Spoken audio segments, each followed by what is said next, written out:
Gervonta "Tank" Davis, known for his explosive power and undefeated record, entered the fight as a heavy favorite.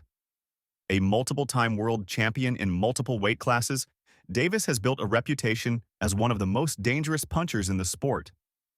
His aggressive style and ability to finish fights have made him a household name in boxing. Strengths: devastating knockout power, exceptional hand speed, strong ring IQ and ability to adapt. 3. Defensively, he's got fast hands. He puts punches together. He goes to the body and head. He's all of that. He can counterpunch. He can set traps. All of that. But he was wrong here. He got away with it. But the sport let him get away with it.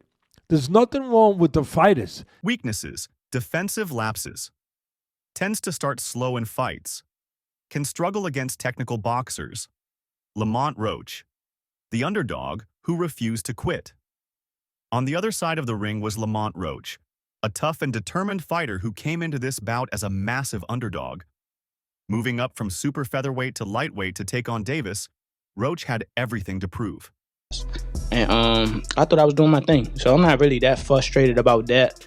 But if that was kind of a knockdown, I would win the majority decision. And I thought I should have won a competitive fight. I think I did what I needed to do necessary to bank the rounds, and even without the knee, that should have been a knockdown. So I don't think there's any excuse for me not to win tonight, but that's just how the cookie crumbled. Despite the odds, Roach showed incredible heart and skill, standing toe-to-toe with one of the most feared punchers in the sport. His ability to absorb punishment and counter effectively kept him in the fight far longer than many expected. Strengths: strong technical skills, good defensive movement, excellent counterpunching ability. Weaknesses: lack of knockout power, struggles against high-pressure fighters. Round by round. Breakdown: rounds 1 to 3. A cautious start. The opening rounds were slow and methodical, with both fighters feeling each other out. Watching the fight, Tank did what he usually does, give away the rounds. And Lamont always had an answer for everything Tank had. Anytime Tank even had a little sense of trying to pick it up, Roach always came back. Mm-hmm. And I felt like he boxed perfect. To me, I felt like, man, I was shocked. Like, this thing is sharp. Yes. But also, I felt that because... Round 1, Roach landed 3 punches, while Davis managed just 1. Round 2, a slight increase in activity, but still no major action. Roach landed 4 punches, Davis landed 3. Round 3, the pace picked up slightly, but both fighters were still hesitant to commit to power shots. At this stage, many fans were surprised that Roach was holding his own and not allowing Davis to dictate the pace. Rounds 4 to 6. Roach gains confidence. As the fight progressed, Roach seemed to settle into a rhythm. He used his footwork to evade Davis's power punches and landed crisp countershots. Round 4, Roach controlled the action, landing clean shots while Davis struggled to find his range. Round 5, Davis started showing more aggression, but Roach continued to counter effectively. Like when it came down to game planning for this fight, were you... No, I didn't do any of the game planning. Oh, why? I look for hurt spots, man. You always hear somebody say a fighter got a good chin. Oh, he got a good chin. If you got a good chin, okay, let's go ahead. Let's touch this.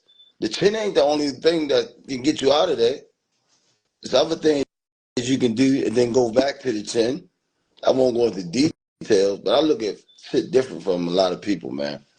You know what I'm saying? You got a fighter that listen,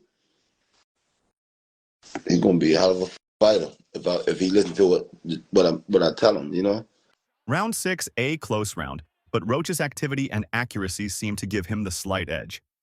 At this point, it was clear that Roach was not going to be an easy opponent. Rounds 7 to 9. The fight heats up. By round 7, Davis began to turn up the pressure.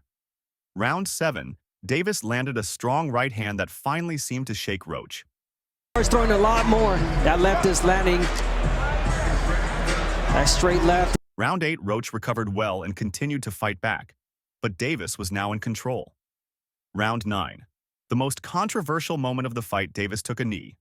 The 9th round controversy. What really happened? The moment that changed everything.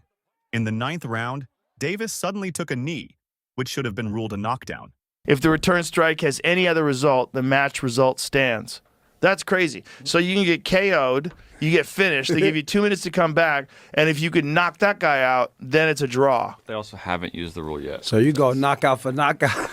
Boy, that rule looks like it's written by lawyers, doesn't it? Doesn't that rule look written by lawyers? So find out what's happening, because I think they were going to announce something today about Lamont Roach, Gervonta Davis decision. Made the rules up.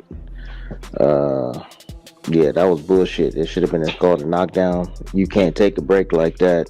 The only person that can do that is the referee. However, the referee did not count it, allowing Davis to recover. This single decision had a massive impact on the outcome of the fight. Many analysts and fans believe that if the referee had ruled it a knockdown, Roach would have won the fight. Because Tank had 1 foot inside the box and 1 foot out, he couldn't take it to the gears that he usually takes it to. You know, when he start picking it up crazy. But to my understanding, he threw more punches than he's ever thrown in a fight, right? Still threw a lot less than Roach, so I don't know. For me, but he didn't have that aggression that he usually has. So. But can we credit Roach for that? No, yeah, of course. But for me, this is what I'm saying from Tank's side, what I can see from the outside. It didn't look like he had that aggression.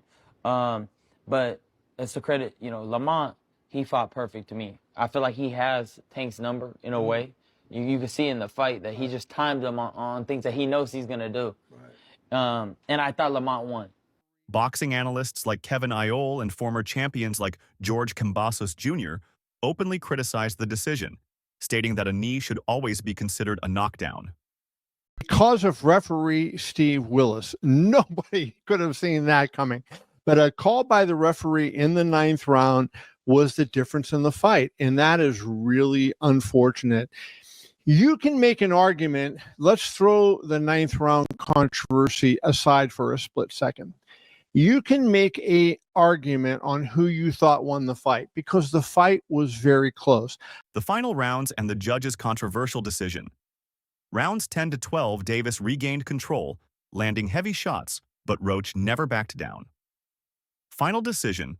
The judges scored the fight 115 to 113, Davis, 114 to 114, draw, and 115 to 113, Davis, giving Davis a majority decision victory. Reactions from the boxing world. From what I've seen in the fight, I thought Lamont won, and I think the commission does need to do something with that knee, because if they don't, then all of us are going to think we could take a knee anytime we want. They got to do something about it. I mean, they did something about me. You got to do something about other people. Rules are rules, right? Right. The decision sparked outrage, with fans taking to social media to express their frustration. Many believe that Roach was unfairly robbed of a victory due to poor officiating. Benny Well, boxing analyst. How do the judges ignore a clear knockdown? A fighter cannot simply take a knee without it being counted. Even veteran fighters were baffled by the ruling, questioning whether favoritism played a role in the outcome. What's next for Davis and Roach? For Gervonta Davis. While Davis remains undefeated, this fight exposed some weaknesses in his game.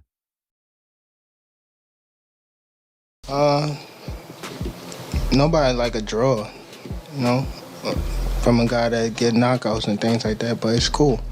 I feel like if we fight again, I could do more. And I should have did more. I was lost in I lost track in the... Many believe that he needs to improve his defense and consistency if he wants to remain at the top. Potential future fights: Shakur Stevenson. A feud between two of boxing's most skilled young fighters. Devin Haney. A battle for lightweight supremacy. For Lamont Roach. Roach's performance earned him the respect of the boxing world.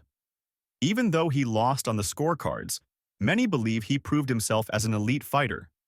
Potential future fights: rematch with Davis. Could a second fight settle the controversy?